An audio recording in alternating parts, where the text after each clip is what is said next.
अरे तिवारी काका नमस्ते। तो का हाल बा? तो देखो तिवारी काका, बात ऐसा बा कि आज अपनी सरकार के एक अपडेट आइला, ठीक बा।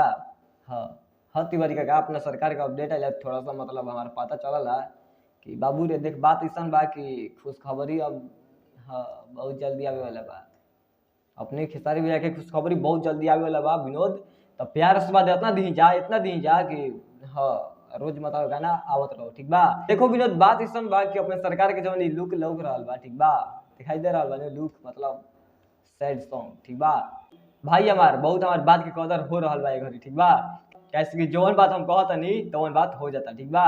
सरकार ले कहल रही कि भैया मतलब गाना निकाले के बाद तो निकाले के बाद, ठीक बा। और गाना निकाले के बाद सैड सॉन्ग, और सैड सॉन्ग आइला मतलब हमारा लग रहा बा कि साल भले बेसी हो चुकल बा, ठीक बा। हाँ हाँ तिवारी काका, साल भले पहले हो चुकल बा, मतलब सैड सॉन्ग आई रहे। बाकी अब ये को ना सैड सॉन्ग, बाकी अब आ रहल बा।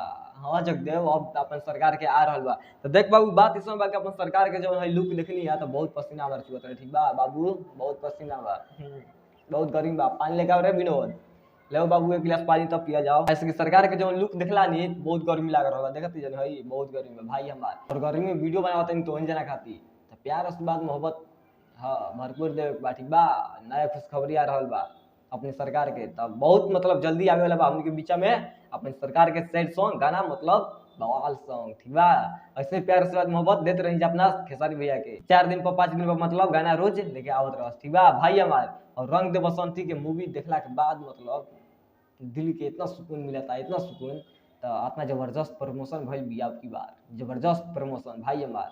और शायद हमारा लग रहा बा कि अब की बार 26 या 27 करोड़ के फिल्म बने वाला बा वही रेजिमेंट, ठीक बा।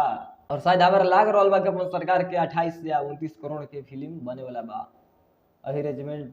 बस रंग दे बसंती मतलब इतना प्यार से बात सब देते ही जाए, इतना प्यार से बात कि दिल हमारा खुश हो गया देखला के बाद। हाँ जगदेव, दिल खुश हो गया कि अपने सरकार के अब मतलब इतना होता जबरदस्त प्रमोशन भाई हमार। इतना प्यार से बात मोहब्बत देते रही जा कि मतलब ऐसे फूल की तरह, गुलाब की तरह भैया अपन खिलत रह, ठीक बा।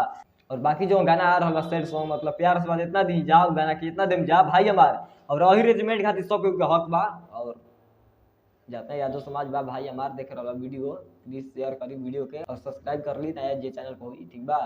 बाकी ऐसे वीडियो लेके आवत रहम, चलता नहीं मिला फिर अगला वीडियो में लेकर कुछ ब्लास्ट वीडियो, ठीक बा। और रंग दे बसंती के इतना मतलब प्यार से बात दी जा कि अभी रेजिमेंट मूवी आ जाओ 28 से 29 करोड़ के बने वाला बा, ठीक बा बाबू। देख बात ऐसा बा कि अब चलता नहीं हम और बहुत गर्मी लग रहा विनोद, अब चलता नहीं, ठीक बा। रोटी अभी पकावे के बा, रोटी सब्जी सब बनावे के बा जगदेव, चल रहे हैं, नमस्ते।